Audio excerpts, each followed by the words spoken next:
9 लाख से अधिक भर्ती हम कर चुके हैं। एमएसएमई सेक्टर में 3 करोड़ लोग रोजगार प्राप्त कर। कर्ज जो पिछली सरकारों ने लिया था उस कर्ज को हम नीचे करने में सफल हुए हैं। 140 करोड़ भारतीयों के सपने का भारत।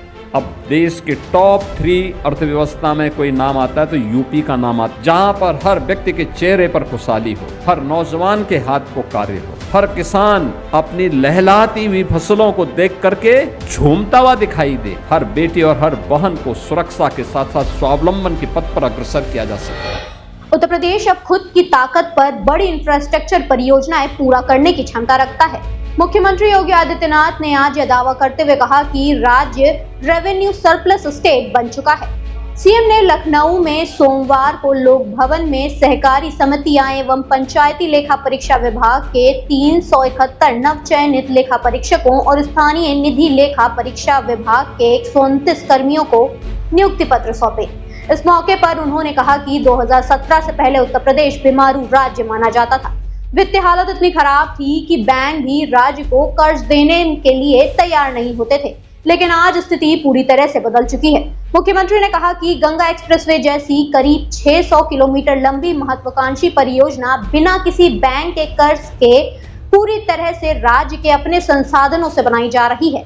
अब बैंकों और वित्तीय संसाधनों में उत्तर प्रदेश में निवेश करने की होड़ लगी हुई है। सीएम योगी आदित्यनाथ ने पूर्ववर्ती सरकारों पर वित्तीय कुप्रबंधन का आरोप लगाते हुए कहा कि पहले परियोजनाओं की लागत कई गुना बढ़ जाती थी और परियोजनाएं अधूरी पड़ी रहती थी। वहीं वर्तमान सरकार ने वित्तीय अनुशासन को बनाते हुए राज्य की अर्थव्यवस्था, प्रति व्यक्ति आय और बजट को 3 गुना बढ़ाने का दावा किया है। मुख्यमंत्री ने यह भी बताया कि पारदर्शी भर्ती प्रक्रिया के जरिए अब 9 लाख से अधिक युवाओं को सरकारी नौकरियां दी जा चुकी हैं। उन्होंने कहा कि चयन प्रक्रिया पूरी तरह से निष्पक्ष और गोपनीय है, जिसमें सिफारिश की कोई जगह ही नहीं बचती है। पेपर लीक जैसी घटनाएं कतई बर्दाश्त नहीं की जाएंगी, इसके लिए सख्त नीतियां अपनाई गई हैं। नवचयनित कर्मियों को शुभकामनाएं देते हुए सीएम ने कहा कि वे ईमानदारी और मेहनत से राज्य के वित्तीय ढांचे को और भी मजबूत बनाने में मदद करें। कि सहकारी समिति और पंचायती लेखा परीक्षा में जो 371 अभ्यर्थियों का चयन हुआ, उनमें 78 महिलाएं हैं और स्थानीय निधि लेखा परीक्षा में कुल 124 में से 25 बेटियों ने स्थान प्राप्त किया है।